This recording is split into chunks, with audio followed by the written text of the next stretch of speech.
Welcome in, everybody, to another great edition of your favorite CSAA sports show. Hopefully, at least, the Rundown. Brandon Worth, Jack Heckman with you once again this week.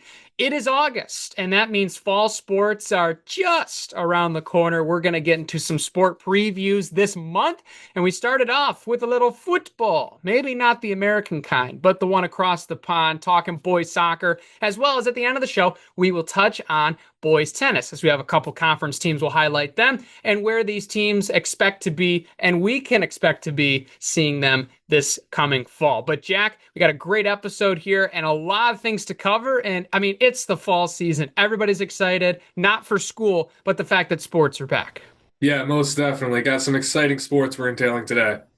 Absolutely. Before we get into soccer, big thanks to our great sponsors that make this show possible. Those include Denny's Muffler and Brakes in downtown Big Rapids. You can find them on State Street for basic auto repair, as well as oil changes, the whole 9 yards, general auto body, mufflers, brakes, and beyond. Make sure you can give them a call or visit them. They're on State Street in downtown Big Rapids. And big thanks also goes out to Eagle Village in Hersey, a great sponsor of the show. If you want to make an impact on the lives of youth in your occupation and make your job meaningful each and every day, you can find out about their mission and opportunities available, eaglevillage.org, where potential source. All right, Jack, let's get right into it here. We'll start with boys soccer, the big one here on the episode. A lot of good conference teams this last year. Postseason success wasn't quite there, when it comes to the district rounds, and you just forget to realize West Michigan is a land where soccer is a very, very dominant sport. And so there's a lot going into that. But looking specifically at the conference, obviously Kent City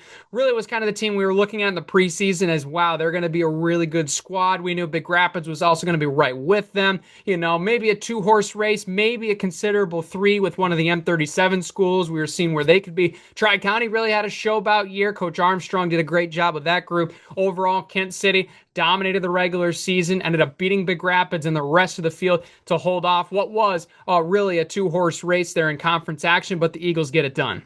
Yeah, most definitely. The Eagles was a dominant team all season long, 13-5-1. And this year, they've only lost one starter. We were talking about it before the show. This is a team that's going to dominate games, and they have the ability to do something in this conference where they weren't able to do it last year, is win that conference tournament. It'd be a huge thing for this Eagles team to go out and win the conference tournament.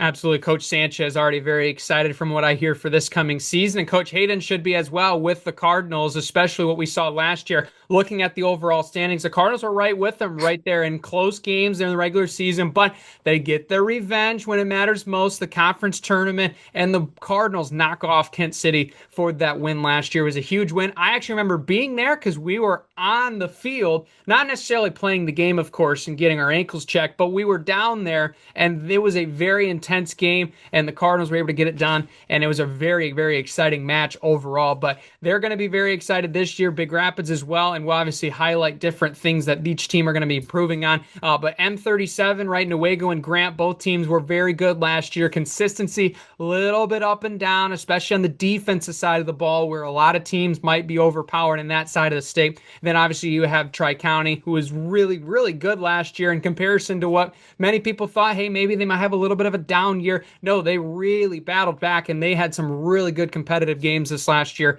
And then obviously Lakeview and Reed City, competitive, looking to get better, but there's still a lot of work and a lot of foundation building to go with those two teams at the bottom if they want to compete in these good conference teams.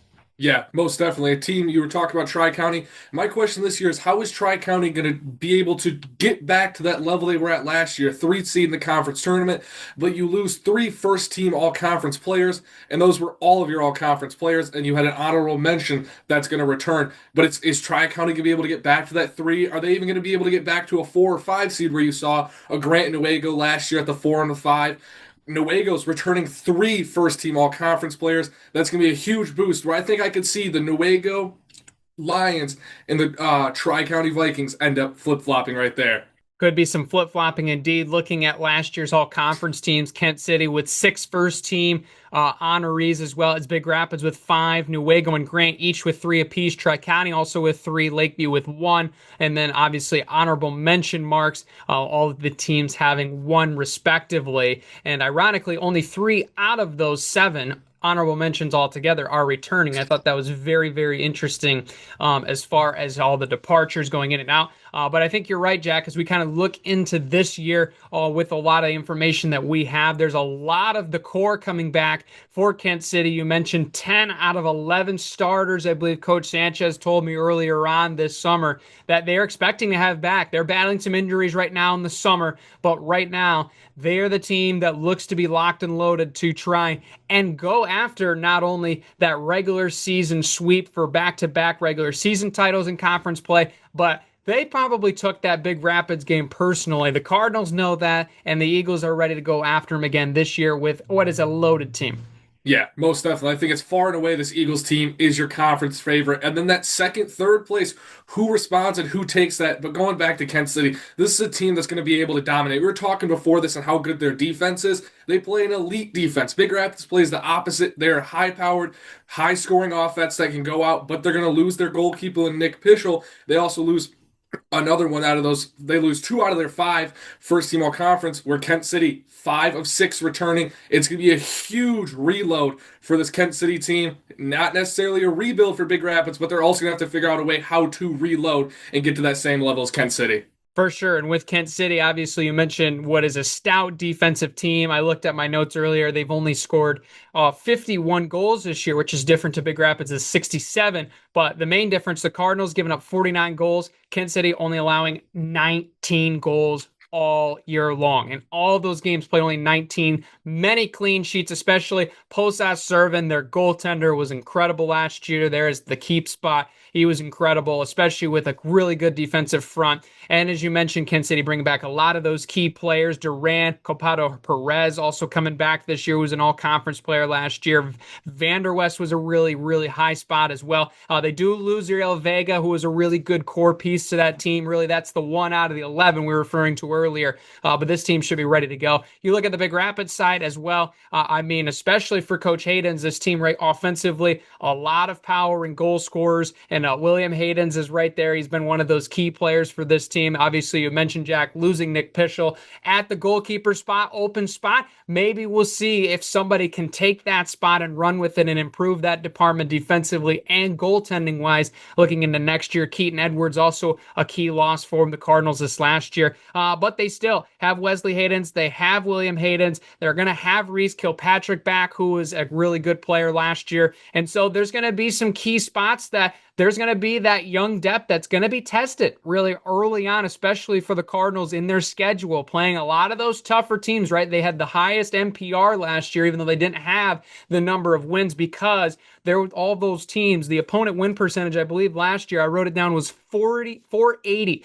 last year. It was the highest of any conference team. They threw themselves to the wolves against Covenant Christian, against Ludington, some of these really, really powerhouse soccer teams in this area. So they're going to be ready for a very similar schedule once again. And these young, up-and-coming depth pieces from last year that are now going to get significant playing time are going to be put to the test right away.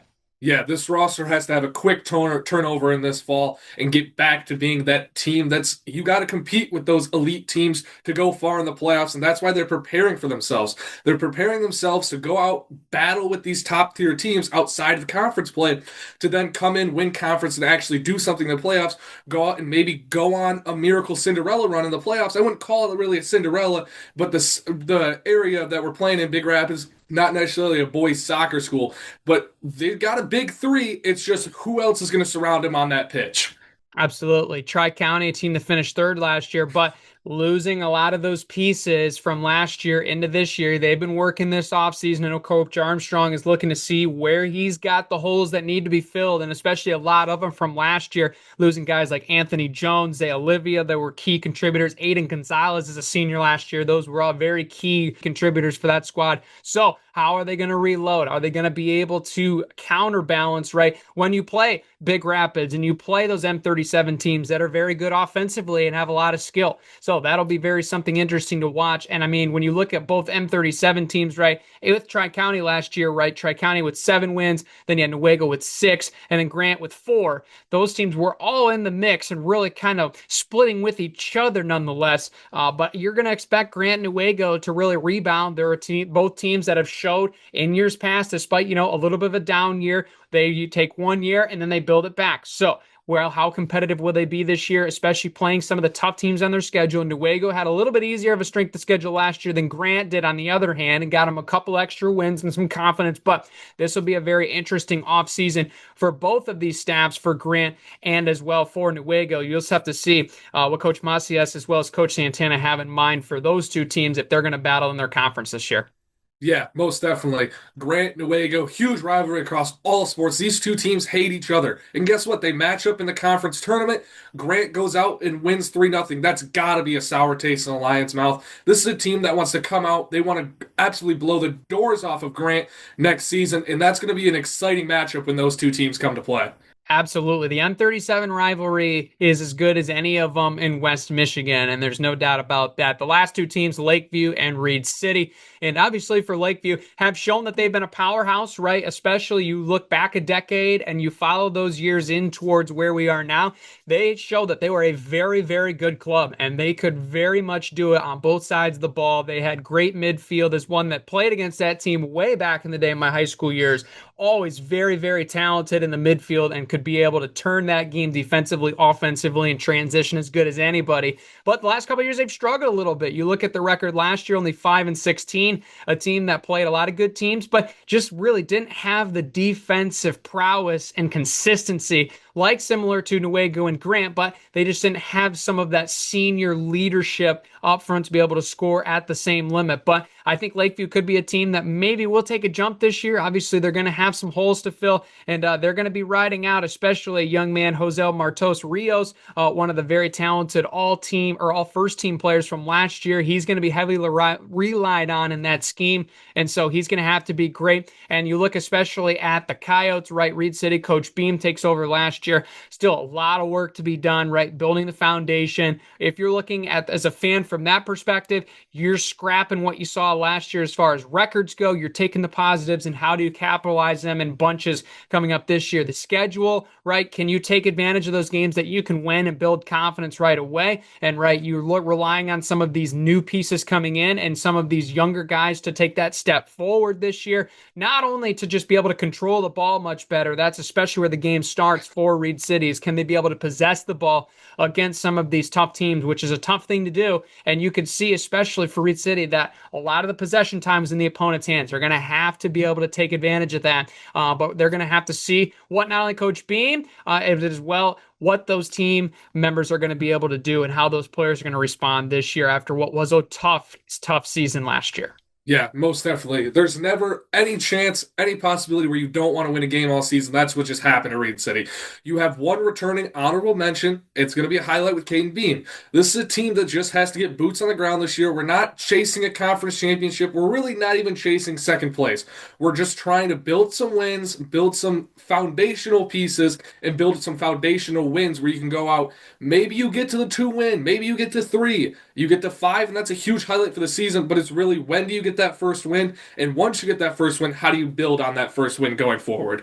Absolutely. It'll be very interesting to see how these teams will do indeed looking at the soccer season. As before we get into tennis here in just a moment, I want to thank a big time sponsor as well that doesn't get enough credit on this show, and that is Dazos Digital. You can target your target audience with the experts of Dazos Digital. They can help your business navigate the digital wilderness, what is the technological universe that people use to advertise all over the internet, social media, radio, as well as other media ventures. You can find out more, see all the lists of services and everything they can do to help your business at DazosDigital.com. Dazos Digital, a proud sponsor, especially in stat providing here of us at the Big Rapids Media Network. So we'll flip over to tennis here as we capitalize here on this 2-sport preview episode. Really only 2 teams to highlight, one mainly from their success already, and one team, fairly newer that is going to be very competitive this year. That is Big Rapids and Grant. We'll start with Big Rapids here, Jack. You talked to Coach Coles. I've been able to talk to him a little bit here. He's a very busy man, but he has a lot of confidence in this group. Lost some key pieces from last year's what was an incredible postseason run, but it really isn't a rebuild with Coach Coles and this team. And he always says it each and every year. Jack, I'll let you say the tagline, but let's just say this program, they have that young talent put in year before, 2 years before, and they work up to where that high school career, it's hit the ground running, and let's go chasing some trophies. Yeah, most definitely. And in the wise words of Coach Coles, we don't rebuild, we reload. I don't talk about what we've lost. That is, I mean, when you talk about a philosopher right here, we're thinking about all the things he's come out and he said, and this is one of those, we don't rebuild, we reload. There's a lot of people who say that, and there's a lot of teams who want to say that, but this is a team that can definitely say that. 208 straight weeks of being ranked in the top 10 in their respective division. Only two losses come against non-top 10 ranked opponents, and they were both Division One schools. This is a team that's the culture is so bought in Big Rapids, and Coach Coles has done a phenomenal job in building this team. This is a team that loves practice and loves games. There's not a lot of sports where you have everybody bought in like this tennis team does this year. Absolutely. And you look at this program over the last 3 years, 71 wins. That is not an easy feat, not only to do it as far as one good season, but three consistently good seasons. They're going to have some big pieces back this upcoming year. Carson Coles, one of the top guys in the state, will be back. Landon Gross, as well as Jaquel Strickland, Noah Sweppenheiser, right? Those guys are especially going to be key pieces in that starting six for Coach Coles and looking forward. And I think, as you mentioned it, right, the regional title has definitely been something that they got after. Getting that, now what's next? And you can see Coach Coles, right? This program talking to players. That what's the next thing? What's the next thing? Okay, yeah, we got that stuff in the past, but they're ready to reload. And so with that experience, with a lot of this energy, this young energy, because a lot of these guys that we're highlighting, right? They're seniors probably this year, but they've been contributors since they've been sophomores and juniors. And so they are ready to rock and roll for their final season. This Cardinals team should be a tough one to beat. Yeah, 100%. Going back to the regional thing, being top four. So if you're top four, you get a banner in the high school at Big Rapids. As long as I've been a student, I mean, I'm a senior this year. I haven't seen any team raise a banner. I don't know how long it's been since a team has raised the banner, but the tennis team was able to do that a couple years ago. I mean, that team was amazing. They came out as a smaller school in a tennis aspect of things. It's a thing that's dominated by private schools and teams that are able to recruit and bring guys in to play tennis. This is a public school that's done amazing at tennis. They've come able to dominate. They're a fully bought in team. The team camaraderie, positive energy. This team has a winning mentality and a growing mentality, and that's one of the best things you can have as a tennis team. It's going to be very exciting indeed. And on the other side as well, the Grant Tigers will be in the mix, right? Those the two representatives out of the 11 in CSAA teams playing boys tennis this fall, from our understanding at least. And Grant's a team where I don't know a whole lot about them and their personnel. We're trying to figure out just as much as you guys are about a couple of key games on their schedule. You're going to be playing at home against Comstock. They're going to be playing at home against Lowell, right? These are big schools, playing down in that as far as Grand Rapids area. They're going to be playing Fremont. They're going to be playing North Muskegon, right? That's an athlete factory, regardless of sport. They're going to be playing Big Rapids, so we'll really get the tell of the tale on September 13th where Grant is at in comparison to the Cardinals, who have been dominant and state ranked over the last 3 years. And so we're going to wait and see what Grant has in mind. Coach Zerlotte's going to have some work to do, and we'll see how they rebound this year from last year. Yeah, most definitely. There's a lot of work to do on that Grant team. It's going to be interesting to see how they respond with these couple of bigger games and what they can end up doing with it. Every match is important, especially at the tennis level, when everything can be indicative of your seeding. Over the regular season, seeding can be confidence, and rankings can obviously do wonders for your fan base, your community, to elevate your team to the absolute max. But that's going to do it for this edition of the Rundown. Thank you guys all for tuning in, whether you're with us here on 96.5 FM, 1460 or 107.7 on 330 every Saturday. You can catch us live over the airwaves. You can also watch, if you're a radio listener, you can actually see our faces and all the great graphics that we have with this show as well. Big Rapids Daily News on YouTube, so you can have the whole interactive part of the show, and you can be able to follow everything that we're going to cover this fall. It should be very exciting indeed. We got more sports to preview on deck, including volleyball, girls golf. We'll also be touching on cross country, and then of course into the big one once we get around to the start of football season, where we will go back to what we had last year in our programming. But that does not mean the highlights of other sports are going to go away. We're going to feature those now in our extended and expanded format of the show. Jack, it should be a great fall. I know we've already been talking about football here for Reed City and Big Rapids, which will be in the Big Rapids Media Network. If anybody hasn't heard yet, Reed City Coyote Football and Y102, myself, Mark Holcomb, Big Country 100.9 will be the home of Big Rapids football once again. JT Scarpelli, Jason Kostecki, and of course yours truly going to be on the boards in our studio, analyst Jack Heckman. So it's going to be a very great fall up ahead for football, but all fall sports as well, Jack. Cool. So excited. Yeah, definitely. We got some amazing previews coming for some amazing fall sports. It's going to be fun indeed. Be sure to subscribe if you're with us on YouTube. Be sure to get that preset dial if you're with us over the airwaves. We'll catch you next week right here on The Rundown.